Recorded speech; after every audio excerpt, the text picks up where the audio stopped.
नमस्कार दोस्तों, मैं हूं ममता तिवारी और आप सभी का स्वागत करती हूं मेरे चैनल ममताज वे में। कैसे हैं आप सब? तो ये बताने के लिए कमेंट बॉक्स में हर हर महादेव हमेशा की तरह जरूर लिखें।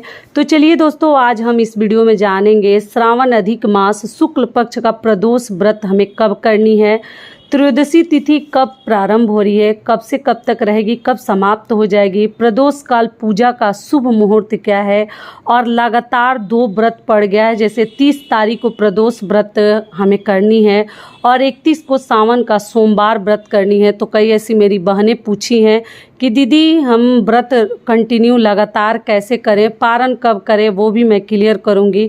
तो इसी प्रकार के कई ऐसे महत्वपूर्ण बातें, हमें कौन सी चीज़ों का दान करनी चाहिए, हर चीज़ मैं आपके साथ शेयर करूंगी। तो आप लोग बने रहिए मेरे साथ मेरे चैनल पर। अगर आपको मेरा वीडियो पसंद आता है तो प्लीज़ आप मेरे चैनल को सब्सक्राइब कर दीजिएगा, बेल आइकन को प्रेस कर दीजिएगा, जिससे कि मेरे वीडियो के नए नोटिफिकेशन आप लोगों के पास सबसे पहले पहुँचे। तो चलिए शुरू करते हैं और सभी महत्वपूर्ण बातें जान लेते हैं। तो सबसे पहले आपको बता दूं कि अधिक मास अभी चल रहा है, सभी को मालूम है, और हिंदू धर्म में प्रदोष व्रत का बहुत अधिक महत्व है। और ये जो व्रत है रविवार को पड़ा है, तो रविवार को पड़ने की वजह से यह रवि प्रदोष व्रत इसको हम कहेंगे। और प्रदोष व्रत त्रयोदशी तिथि में ही रखा जाता है। अगर आप शिव जी की पूजा प्रदोष काल में करते हैं और त्रयोदशी युक्त प्रदोष काल आपको प्राप्त हो रहा है, तो उस समय ही शिव जी की पूजा हम करते हैं। हर माह में प्रदोष का व्रत 2 बार आता है, सभी को मालूम है। एक शुक्ल पक्ष में आता है और एक कृष्ण पक्ष में आता है। और प्रदोष व्रत के दिन भगवान शंकर और माता पार्वती जी की हम पूजा करते हैं, विधि विधान से पूजा की जाती है। प्रदोष व्रत में प्रदोष काल के दौरान ही पूजा करने का विशेष महत्व है। शाम को ये पूजा संध्या के समय किया जाता है, माता पार्वती और शिव जी का, ठीक है। और ऐसा माना जाता है कि जो भी भगवान की पूजा करते हैं सच्चे दिल से, भगवान उनके सभी दुख दर्द को हर लेते हैं, कम कर देते हैं और जीवन हमेशा सुखमय हो जाता है हमारा। तो सभी को करनी चाहिए। और देखिए, पूजा के नियम विधि आपको बता देते हैं। तो देखिए, सुबह सवेरे हमें उठकर जल्द उठने की कोशिश कीजिए, स्नान करके साफ और स्वच्छ वस्त्र आपको धारण करनी चाहिए। और घर में भी आप दीप प्रज्वलित करके आप जो है भगवान की पूजा करें। और जो भी व्रत रखते हैं वो तो व्रत करेंगे, और जो व्रत नहीं रखते हैं वो भी जो है भगवान को अच्छे से मतलब पूजा पाठ आप लोग विधि विधान से कीजिए। और भगवान भोलेनाथ के ऊपर आप लोग गंगा जल से अभिषेक भी कर सकते हैं, पंचामृत से भी कर सकते हैं, पुष्प अर्पित कीजिए भगवान को, जो ही फूल आपके पास है।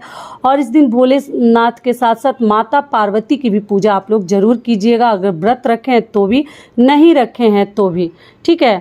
और गणेश जी की भी पूजा, मतलब पूरे शिव परिवार की भी आप पूजा कर सकते हैं घर में। सुबह सुबह जरूर कर लीजिएगा, तभी अपने मुख में आप लोग कोई भी जैसे फलाहार या जो भी आप खाते हैं, जैसे करते आ रहे हैं नियम विधि से, उस प्रकार से आप लोग कर लीजिएगा। संकल्प ले लीजिएगा कि आज हम पूरे दिन इस प्रकार से व्रत करेंगे, शाम को एक समय भोजन करेंगे या केवल आप फल फलाहार पे करेंगे, वो टोटल आप लोग देख लीजिएगा, उसी प्रकार से कीजिएगा। और घर में पूजा पाठ करके भगवान की आरती करके आप जो है इस प्रकार से कर लीजिएगा। और शाम को जो है आपको प्रदोष काल में ही पूजा करनी चाहिए। शिव जी की पूजा प्रदोष काल में अगर आप करते हैं तो वही सबसे अधिक महत्वपूर्ण है।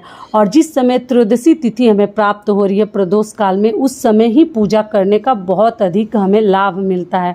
तो चलिए अब आगे जान लेते हैं कि त्रयोदशी तिथि कब प्रारंभ हो रही है और कब समाप्त हो रही है, और पूजा का शुभ मुहूर्त क्या है। तो आपको बता दूं कि 30 तारीख को ये व्रत रखा जाएगा, दिन है रविवार। और 30 तारीख को कब से हमारा त्रयोदशी तिथि शुरू हो रहा है, तो 10:34 से त्रयोदशी तिथि शुरू हो जा रही है और समाप्त हो रही है 31 जुलाई को 7:26 पर जो है समाप्त हो जाएगी, ठीक है। तो आप लोग इस प्रकार से आपको ध्यान रखनी है। साथ में समी पत्र भी शाम को आप लोग चढ़ा सकते हैं, बेल पत्र भी चढ़ा सकते हैं। ऐसा माना जाता है कि रोग से हमें मुक्ति मिलती है अगर हम प्रदोष काल में शिव जी की पूजा करते हैं, अभिषेक करते हैं, तो हमें बहुत अधिक लाभ होता है। अब चलिए प्रदोष काल का शुभ मुहूर्त जान लेते हैं कि हमें शिव जी की पूजा कब से कब तक करनी है।